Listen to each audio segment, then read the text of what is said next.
Hi guys, Michael Abayomi here. So I just got done watching the fourth episode of season 2 of House of the Dragon, titled The Red Dragon and the Gold. And as far as I'm concerned, they might as well have called the episode King Aegon Gets Put in His Place, but I'm getting ahead of myself. Before I share my full thoughts about the episode, as usual, there are going to be spoilers for the episode in this video. So in case you haven't seen the episode and I don't want to know what happened beforehand, consider this your spoiler warning. So the episode opens with Daemon having yet another vision. This time around, we see him wandering the throne room where he encounters a young Rhaenyra sitting on the Iron Throne, and she's saying something to him in High Valyrian that he can't quite make out, but eventually she confronts him about his treachery, and in a burst of anger, he beheads her. So there's quite a lot to unpack in just this one scene, but this is obviously alluding to the fact that there's a lot of unresolved tension between Daemon and Rhaenyra. Because you remember the last time they met, it had ended in a heated argument where Rhaenyra accused Daemon of not having her back and still harboring aspirations for the Iron Throne. And you have to remember that even back in season 1, after King Viserys had named Rhaenyra as his heir, this was at the expense of Daemon, and since then it is obvious that Daemon has all these unresolved issues with that particular decision. The fact that he felt that he was overlooked in the line of succession. All of this obviously alludes to him still harboring all those feelings inside him, but for me, I was just glad to see Millie Alcock again, because like I said in the last episode, she's the main reason why I'm a big Rhaenyra fan right now, and it was just nice getting a chance to see her again in this form of a vision or a dream or a flashback or whatever you want to call it. And over the course of the episode, Daemon will also have subsequent visions. He even had one where he saw somebody that looked like Aemon sneaking through the halls of Harrenhal, only to discover that it was like a mirror image of him.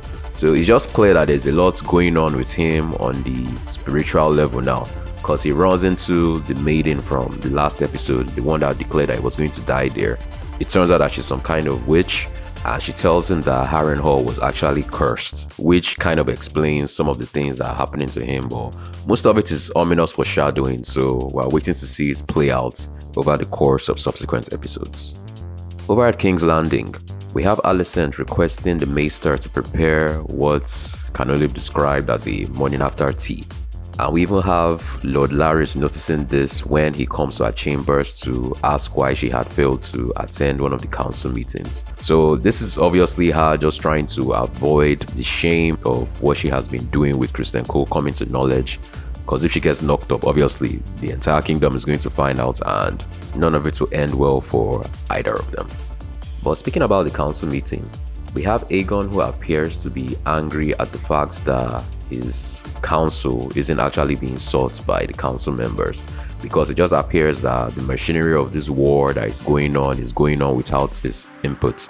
And because of this, he storms out of the meeting declaring that he was being bored by them and just being angry at the fact that him being king doesn't seem like it came with the amount of prestige and power that he expected.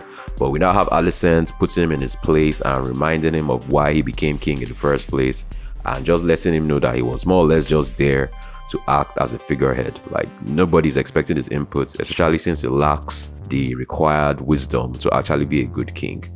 So this obviously is going to have ramifications later in the episode, where we see him make a decision that can be considered foolish on the surface, but at the same time, it was a decision that he felt he needed to make to put his stamp on the proceedings, put his stamp on what's going on with this war. Because basically we had news of Criston Cole's various victories against some of the smaller houses as he was amassing his army to fight for Team Green. But at the same time, it seemed that his plans were not aligned with that of the king, because the expectation from the king was that they were going to go to Harrenhal and take that, being that that's the biggest stronghold. But he now finds out that Criston Cole has actually been in secret communication with his brother Aemon, which lends some credence to his fear that they were planning on usurping him. But I really like this scene because we had Aemon really putting his brother in his place, because he just seemed tackling him with some High Valyrian, and it was obvious that Aegon wasn't even able to keep up. Like, he didn't speak as fluently, and you have Aemon accusing him of spending his time on frivolous matters like appointing incompetent guards, and I just have to say that the notion of the guards being incompetent was like a running gag throughout the episode, because you just see the new King's Guard members literally bumping into each other, not knowing what to do. It was just obvious that Aegon had gone ahead and installed most of his friends.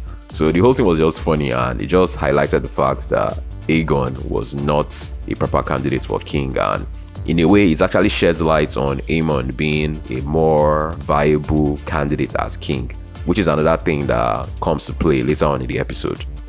Over at Dragonstone, the members of Team Green are forced to hold council in the absence of Rhaenyra, who had just disappeared without giving them word of a secret mission. And you have Rhaenys really struggling to keep things in check, as the other lords were eager to take more concrete actions in the brewing war. Eventually, Rhaenyra resurfaces, and it is to declare that yes, they were on this path of war because she had taken the last-ditch efforts to try and put an end to the misunderstanding between herself and Alicent. And since it was clear that there was no backing down now, it was either she becomes the queen or she dies trying. And when she's told that they need to send a dragon to put an end to Criston Cole's advances, she refuses to let Jacaerys volunteer to go and decides to volunteer herself. But of course, we know that she was too important to put herself in that kind of danger as the main reason why everybody's fighting in the first place. So we now have Rhaenys volunteering instead. And immediately, I just knew that this was foreshadowing some kind of tragedy that was bound to happen during the forthcoming battle. And after all the build-up over the preceding 3 episodes, we finally get what we can consider our first bona fide battle, the battle at Rook's Rest. It was clear that this fight was as much the fight of the dragons as it was the humans that were riding them, because you could see them take on a mind of their own as they really got into the thick of it. And as it actually turned out, like Criston Cole's plans wasn't just to take the castle, which on its own was a kind of insignificant stronghold, but it was actually to draw out the dragons from Team Black.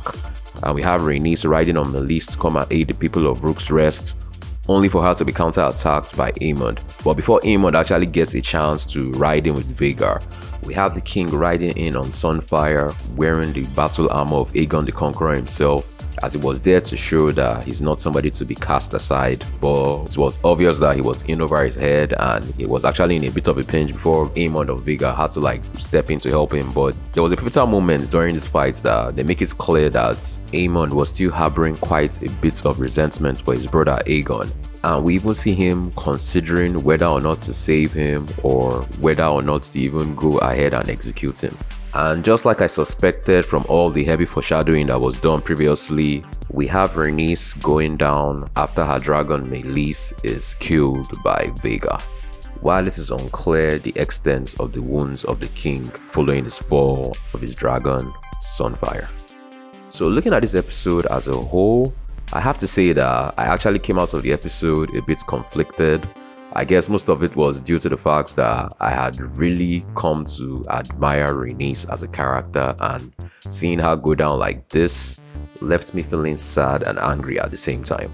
But in terms of the battle itself, it was one of the most epic battles that we've had thus far in House of the Dragon, and they really do a good job of really conveying just how devastating it is to actually have dragons in the equation of a fight. Because no matter how good the armies are, no matter how skilled the archers might seem, once a dragon enters the equation like this, the whole dynamic changes, and it was clear and evident in this battle, and they really showed that destructive nature of the dragon, which was something that we hardly got to see in Game of Thrones, but it is on full display here. We actually see those dragons wreaking havoc, not just on the people, but on themselves as well. And just to think that this is just the first of what is probably going to be several battles in this ongoing Dance of Dragons, and this first confrontation was already firing on all cylinders. Bring it on, man. Bring on all the carnage, all the chaos, all the bloodshed, and I'm here for all of it. And looking at the preview for the next episode, they pretty much did everything they could to keep things vague.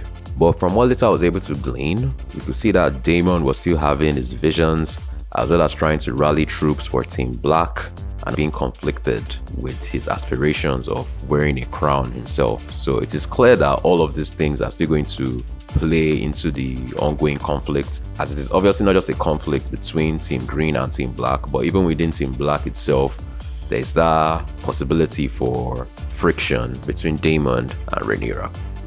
Anyway, these are just my thoughts about the 4th episode of season 2 of House of the Dragon. What did you think about the episode? Did the Battle of Rook's Rest live up to all your expectations, or were they even perhaps exceeded? Let me know in the comment section down below. Don't forget to like this video if you enjoyed watching this discussion, and to subscribe to the channel with notifications turned on if you'd like to see more discussions like this in the future. And until the next one, this is Michael, signing off.